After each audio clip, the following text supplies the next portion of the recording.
Hello guys, welcome to my YouTube channel. आज का जो हमारा टॉपिक है वो बहुत इंपॉर्टेंट टॉपिक है आप सभी के लिए। अगर आप प्रॉपर्टीज़ में इन्वेस्टमेंट करते हैं, रियल एस्टेट में इन्वेस्टेड हैं, पहले से इन्वेस्टेड हैं या फिर इन्वेस्टमेंट करने की सोच रहे हैं, या फिर अभी कोई ऐसी प्रॉपर्टी है जो एंसेस्ट्रल प्रॉपर्टी है जो आपने इनहेरिट की है पहले से, आपके किसी दादा परदादा की प्रॉपर्टी थी, तो ये जो टॉपिक है ये आपको बहुत हेल्प करेगा अगर आपको अपनी प्रॉपर्टी बचानी है कब्जा होने से। तो जो आज का टॉपिक है हमारा वो है एडवर्स पोजेशन यानी कब्जा। तो कब्जा जो है वो आप ये अप्लाई आप पे भी होता है कि अगर आप किसी प्रॉपर्टी कब्जा करते हो या फिर कोई और आपकी प्रॉपर्टी पे कब्जा करता है, ये दोनों पर अप्लाई होता है। वैसे तो जो ये एडवर्स पोजेशन है ये इसका जो डेफिनेशन है ये लॉ में कवर नहीं है कहीं पे भी। कब्जा के बारे में कहीं डेफिनेशन डिफाइन नहीं किया है लॉ ने, पर इसके कुछ प्रोविजंस हैं जो section 27 article 65 of the limitations act 1963 के अंदर प्रोवाइडेड हैं। तो अगर मैं आपको वैसे मोटे मोटे तौर पे अगर आपको बताऊं कि कब्जा होता क्या है लॉ के हिसाब से, कि जैसे एडवर्स पोजेशन को कैसे हम डिफाइन करते हैं लॉ के अंदर, तो वो ये है कि कोई भी कब्जा अगर आपने किसी की प्रॉपर्टी पे या फिर किसी और ने आपकी प्रॉपर्टी पे किया है और वो कब्जा कंटिन्यूसली 12 ईयर्स के लिए चल रहा है, तो उसे हम एडवर्स पोजेशन कह देंगे। एडवर्स पोजेशन फर्स्टली 1907 के अंदर यूज हुआ था और इसके जो प्रिंसिपल्स थे वो 3 प्रिंसिपल्स थे। इसके जो फर्स्ट प्रिंसिपल है वो ये है कि जो प्रॉपर्टी का जो टाइटल है वो डाउटफुल नहीं होना चाहिए मैनी डेज के कई दिनों तक, कि जो इसके जो टाइटल है मतलब जो इसका ओनरशिप स्टेटस है वो इसका डाउटफुल नहीं होना चाहिए। दूसरा जो प्रिंसिपल था वो ये था कि जो भी पर्सन इसकी टेक केयर, इसकी जो देखभाल करता है, जो मेंटेनेंस देता है, वो जो है ओनर माना जाएगा, ना कि वो जिसने प्रॉपर्टी परचेज की उसके बाद छोड़ दी। और तीसरा जो प्रिंसिपल है वो ये है कि जिसने प्रॉपर्टी खरीदी थी और उसने छोड़ दी और उसने कोई मेंटेनेंस नहीं की उस प्रॉपर्टी की, तो ये माना जाएगा कि उसने अपने जो प्रॉपर्टी से रिलेटेड जो भी राइट्स थे वो वेव कर। अब जो क्वेश्चन जो आपके दिमाग में आएगा वो ये है कि जो कब्जा करने वाला पर्सन है जिसने पोजेशन लिया है वो प्रूव कैसे करेगा कि ये प्रॉपर्टी उसने मतलब उसकी है ये प्रॉपर्टी। रिसेंटली 2019 के अंदर सुप्रीम कोर्ट ने एक डिग्री पास की है जिसमें जो पोजेशन होल्डर है जिसने आपके प्रॉपर्टी पे कब्जा किया है उनको पावर दे दी है कि अगर वो क्राइटेरिया जो है वो फुलफिल करते हैं कि जो है 12 ईयर्स का, तो और कुछ और क्राइटेरियाज हैं जो मैं आपको बताऊंगा, वो अगर फुलफिल करते हैं तो वो जो पोजेशन होल्डर है वो उस प्रॉपर्टी की ओनरशिप के लिए कोर्ट में अप्लाई कर सकते हैं। तो ऐसे कौन से क्राइटेरियाज हैं जो उस पोजेशन होल्डर को वो फुलफिल करने पड़ेंगे ताकि वो जो ओनरशिप है उस प्रॉपर्टी की वो कोर्ट के थ्रू ले सके। तो जो हमारा फर्स्ट जो निकल के आता है जो उसे पोजेसर को प्रूव करना होगा वो ये है, उसे प्रूव करना पड़ेगा कि जो पोजेशन होल्डर है वो प्रॉपर्टी उसके पोजेशन में थी, उसके लिए उसे क्या क्या जो है सेटिस्फाई करना पड़ेगा कोर्ट को। वो ये है कि सबसे पहले तो जो मेंटेनेंस का जो खर्चा था 12 ईयर्स तक वो सब का सब कंटिन्यूसली उस पोजेशन होल्डर ने बियर किया है। लेकिन इसमें जो टैक्सेस हैं उस प्रॉपर्टी से रिलेटेड वो कवर नहीं होंगे अगर उस प्रॉपर्टी होल्डर ने पोजेशन होल्डर ने कोई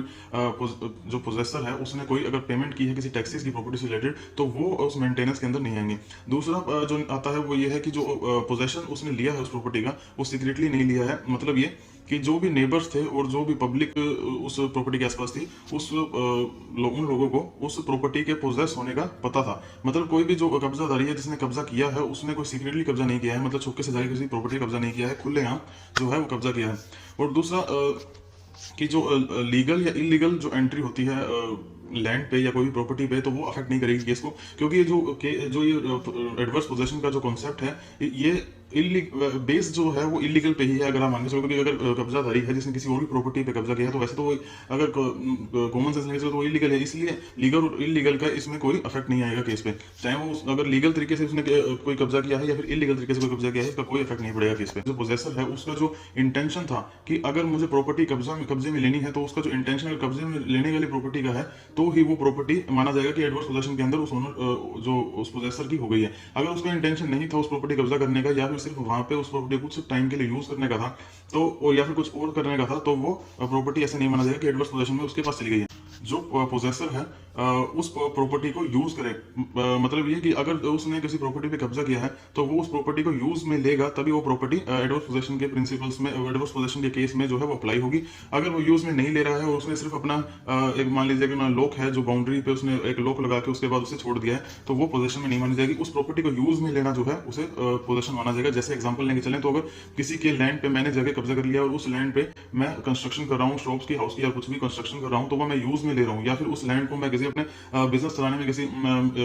बिजनेस प्रोमाइसिस के लिए यूज कर रहा हूँ, कुछ भी यूज कर रहा हूँ, बस यूज से मतलब होना चाहिए मुझे। अगर यूज नहीं कर रहा हूँ मैं तो वो प्रॉपर्टी इस डेफिनेशन में कवर नहीं होगी। अब कुछ इंपॉर्टेंट एलिमेंट्स हैं जो मुझे ध्यान में जो हमें ध्यान में रखने होंगे कि जो पोजेशन जो है एडवर्स पोजेशन पे अप्लाई होते हैं। तो कुछ ऐसे इंपॉर्टेंट एलिमेंट्स कौन से हैं? जो पोजेसर है, जो जिसने कब्जा किया है, वो रियल ओनर के मना करने के बावजूद उस प्रॉपर्टी पे कब्जा करता है। मतलब ये कि जो होस्टिल जो हम कह सकते हैं पोजेशन होता है प्रॉपर्टी का, वो उसने किया है, ना कि उसने उस रियल ओनर की सहमति से उस पर कब्जा किया हो, तो वो इसमें कवर नहीं होता। कब्जा करने वाला जो पर्सन था वो उस प्रॉपर्टी को एज ए ट्रू ओनर की तरह प्रॉपर्टी को यूज करता है। जैसे अगर मान लीजिए कि अगर कोई प्रॉपर्टी एग्रीकल्चरल प्रॉपर्टी थी, तो उस कब्जाधारी ने उस प्रॉपर्टी पे जो भी मेरे क्रॉप्स जो थे वो उग रहे थे, या फिर जो मतलब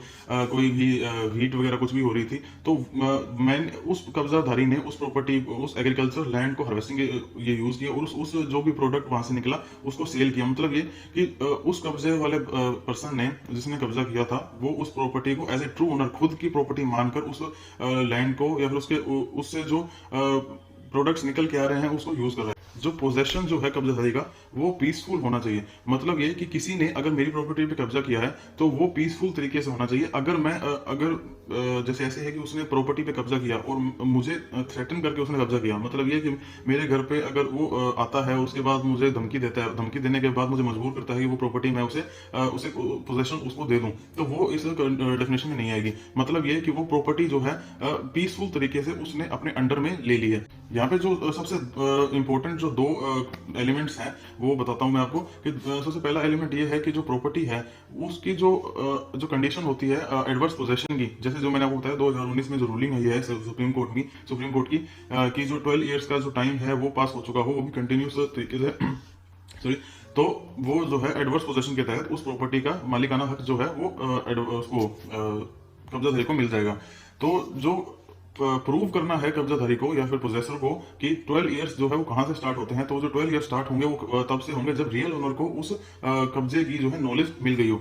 जैसे मान के चलिए कि अगर मुझे नॉलेज जो है वो 2005 को मिली थी, मैं रियल ओनर हूं, मुझे 2005 में अगर नॉलेज मिली कि मेरी प्रॉपर्टी कब्जा हो चुका है, तो 2005 से 12 साल जो है वो गिने जाएंगे। और जो दूसरा एलिमेंट जो आता है वो ये है 12 इयर्स का, जैसे जो मैंने वो पहले बताया कि अगर कोई नॉन गवर्नमेंट प्रॉपर्टी है, मतलब मेरी प्रॉपर्टी इंडिविजुअल प्रॉपर्टी हो गई, फार्म की प्रॉपर्टी हो गई, या फिर कोई भी नॉन गवर्नमेंट पर्सन की कोई प्रॉपर्टी हो गई, तो उस पे कब्जा जो है या फिर एडवर्स पोजेशन जो है अप्लाई तब होगा जब जो पोजेसर है उसने उस पे 12 इयर्स तक या उससे ज्यादा तक कब्जा करके रखा है वो कंटिन्यूस पीरियड के लिए। या फिर अगर गवर्नमेंट प्रॉपर्टी की बात करें तो वो उसमें जो पीरियड है वो 30 इयर्स या उससे ज्यादा ये माना जाता है। बर्डन ऑफ प्रूफ जो रहने वाला है कि कौन प्रूव करेगा कि ये पोजेशन जो है एडवर्स पोजेशन जो है ये किसका था, कैसे था, ये कौन प्रूव करेगा? ये जो है वो प्रूव करेगा पोजेसर। तो पोजेसर को ये प्रूव करने के लिए कि जो 12 इयर्स हैं वो कंटिन्यूस तरीके से इलैप्स हुए हैं, तो उसे ये कोर्ट को सेटिस्फाई करना पड़ेगा कि जो ओनर हैं उनको नॉलेज थी इस कब्जे के बारे में और 12 इयर्स इलैप्स हो चुके हैं, पर 12 इयर्स के बीच में या 12 इयर्स से पहले उन्होंने कोई भी लीगल एक्शन जानते हुए भी कि रियल ओनर को ये पता था कि प्रॉपर्टी पे कब्जा हो चुका है, उसके बावजूद भी जो रियल ओनर है उसने पोजेसर के खिलाफ कोई भी लीगल एक्शन जो है, लीगल सूट जो है वो फाइल नहीं किया है कोर्ट के अंदर। तो ये जो है प्रूव करने के जो ओनर्स रहने वाला है, जो प्रूव करने की जो लायबिलिटी रहने वाली है वो पोजेसर पे रहने वाली है। जो पोजेसर है उसको एक और चीज भी जो है कोर्ट को वो सेटिस्फाई करना पड़ेगा कि जो एग्जैक्ट डेट क्या थी जब उस जो रियल ओनर है उसको पता चला कि उसकी प्रॉपर्टी पे कब्जा हो चुका है, तो वो भी जो है पोजेसर की जिम्मेदारी रहेगी कि वो कोर्ट को बताने की। जो पोजेसर है उसे ये भी सेटिस्फाई करना पड़ेगा कोर्ट को कि जो पोजेशन था वो नोटोरियस था। मतलब ये कि वो पोजेशन जो है वो, जैसे मैंने आपको पहले बताया कि जो पोजेशन था वो सहमति से नहीं हुआ था, वो मतलब होस्टाइल पोजेशन था और पब्लिक को और नेबर्स को वो पता था। आप में से कई लोग सोचेंगे कि जो सारी जितने भी लॉज जो हैं, जितना भी सुप्रीम कोर्ट ने कोई भी अगर डिग्री दी हो, सारे के सारे फेवर में जा रहे हैं पोजेसर के। तो यहाँ पे जो है रेमेडीज जो है, कुछ 2 रेमेडीज जो है वो अवेलेबल हैं रियल ओनर के पास भी, लेकिन प्रोवाइडेड ये है कि जो रियल ओनर है उसे टाइम के अंदर जो है ये अपनी रेमेडीज जो है यूज करनी होगी, तभी जो प्रॉपर्टी का जो हक है वो दोबारा से उस रियल ओनर के पास आएगा। तो जैसे ही अगर जो रियल ओनर है उसे पता चलता है कि प्रॉपर्टी उसकी जो प्रॉपर्टी है उस पर कब्जा हो चुका है, तो उसका जो पहली रेमेडी अवेलेबल है वो है लीगल एक्शन लेना, जो सेक्शन 6 स्पेसिफिक रिलीफ एक्ट के अंदर जो है उसे प्रोवाइडेड है। तो वो लीगल एक्शन जो है, लीगल सूट जो है वो कर सकता है पोजेसर के अगेंस्ट में। दूसरा जो है वो FIR लॉन्च कर सकता है उस पोजेसर के अगेंस्ट में। ये कुछ सर्कमस्टांसेस हैं, अगर ये सर्कमस्टांसेस अप्लाई होंगे। तो जो डॉक्ट्रिन है एडवर्स पोजेशन का मतलब जो प्ली जो है वो पोजेसर जो डालता है कोर्ट के अंदर की जो ओनरशिप है उसको दे दी जाए, तो वो जो है अप्लाई नहीं होगी। वो कब अप्लाई नहीं होगी कि जो रियल ओनर है वो या फिर तो माइनर हो। तो माइनर के केस में क्या होगा कि जो प्रॉपर्टी थी वो किसी गार्जियन को दी हुई थी, तो वो गार्जियन जो है उस प्रॉपर्टी के ऊपर अपनी पोजेशन जो है वो उसका दावा नहीं कर सकता है कोर्ट के अंदर। दूसरा जो था कि जो रियल ओनर था वो अनसाउंड माइंड का था, तो उस केस में भी जो है ये अप्लाई नहीं होगा डॉक्ट्रिन। और थर्ड जो है वो है कि जो रियल ओनर है वो आर्म्ड फोर्सेस के अंदर जो है वो अपनी सर्विसेज दे रहा है, तो इसमें भी इस केस में भी जो प्रिंसिपल है डॉक्ट्रिन का वो एडवर्स पोजेशन का वो अप्लाई नहीं होगा। जो पोजेशन लिया गया था कब्जे पोजेसर द्वारा, तो वो जो है वो रियल ओनर की सहमति से लिया गया था। मतलब जो परमिशन थी यहाँ पे रियल ओनर की कि आप उस प्रॉपर्टी पे पोजेशन ले सकते हैं मेरी गैर मौजूदगी में, तो इसमें भी जो है ये डॉक्ट्रिन जो है अप्लाई नहीं होगा। और जो एक और जो ऑप्शन है वो है आ सकता है कि जो पोजेसर था और जो रियल ओनर था उनके बीच में एग्रीमेंट हुआ है किसी भी प्रॉपर्टी से रिलेटेड। अगर अगर आपको एग्जांपल दूं कि मान के चलिए कि एग्रीकल्चरल लैंड है कोई, और उसमें जो मैंने जो है वो प्रॉपर्टी किसी को ठेके पे दे दी है और मैं रियल ओनर हूं, तो हमारा जो है बीच में एग्रीमेंट हुआ है कि मैंने वो जो प्रॉपर्टी है उसका पोजेशन जो है उस पर्सन को दे दिया है कि आप मेरी जगह उस प्रॉपर्टी को यूज कर सकते हैं और उससे उसका जो रेंट है वो मुझे ईयर के एंड में दे सकते हैं। तो वो पोजेशन जो है वो मैंने एज पर द एग्रीमेंट उसे प्रोवाइड किया है, तो इसमें जो है ये जो डॉक्ट्रिन है वो अप्लाई नहीं होगा। और जो दो एक्सेप्शंस और हैं जो मैं आपको पहले बता चुका हूं कि एक तो ये कि जो रियल ओनर की बिना नॉलेज के जो है उस प्रॉपर्टी पे जो है कब्जा हुआ था, और दूसरा कि जो प्रॉपर्टी पे जो कब्जा हुआ वो लाइफ थ्रेटनिंग था। मतलब रियल ओनर को पोजेसर ने थ्रेट किया था तब वो प्रॉपर्टी जो है उसने कब्जे में ले ली थी, तो वो भी इस डॉक्ट्रिन के अंदर अलाउड नहीं। अब जैसे मैंने आपको बताया कि सुप्रीम कोर्ट की रिसेंट 2019 के अंदर एक रूलिंग आई है जिसमें पोजेशन होल्डर को जो पोजेस कर रहा है उस प्रॉपर्टी को, जो रियल ओनर नहीं है, उसको पावर दे दी गई है कि वो कोर्ट के अंदर अप्लाई कर सकता है अगर उसने ये जो जितने भी क्राइटेरियाज हैं जो मैंने आपको ऊपर बताए हैं वो सब फुलफिल कर लिए हैं, तो वो कोर्ट के अंदर अप्लाई कर सकता है ओनरशिप के लिए, लीगल टाइटल के लिए। लेकिन अगर मैं बात करूं कि सुप्रीम कोर्ट की इस डिग्री से पहले क्या होता था, तो सुप्रीम कोर्ट की डिग्री से पहले जो है ये जो पावर थी ओनरशिप के लिए अप्लाई करने की, ये पहले लीगली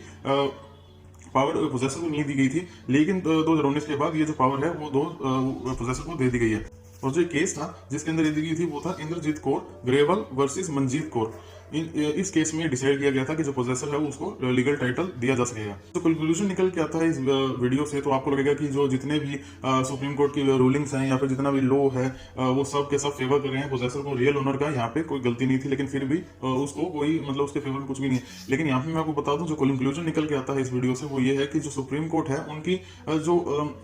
सोच थी वो ये थी कि जो जिस पर्सन ने किसी भी प्रॉपर्टी को मतलब किसी के बिहाफ पे उस प्रॉपर्टी को मेंटेनेंस किया, उसकी देखभाल की 12 इयर्स के लिए, और उसमें अपनी जो मनी है वो इन्वेस्ट की, तो इसमें जो है उस पोजेसर का जो हक बनता है, ना कि उस इंसान का जिसने वो प्रॉपर्टी खरीदी थी और उसके बाद वो भूल गया। तो जो है यहाँ पे जो कोर्ट है वो किसको फेवर कर रहा है कि जिसने प्रॉपर्टी को संभाल के रखा 12 इयर्स या उससे ज्यादा के लिए, और जो रियल ओनर था जिसने उसको मतलब नहीं रखा कि 12 इयर्स तक उसने कोई भी एक्शन नहीं लिया उसके खिलाफ, या उसका मतलब ये माना जाएगा कि जो उसने अपने जो राइट्स हैं वो उसने खुद ने अपने वेव ऑफ कर लिए। तो ये जो है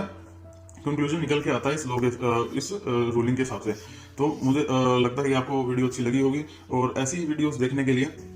आप हमारे यूट्यूब चैनल को सब्सक्राइब कीजिए, लाइक एंड शेयर कीजिए। थैंक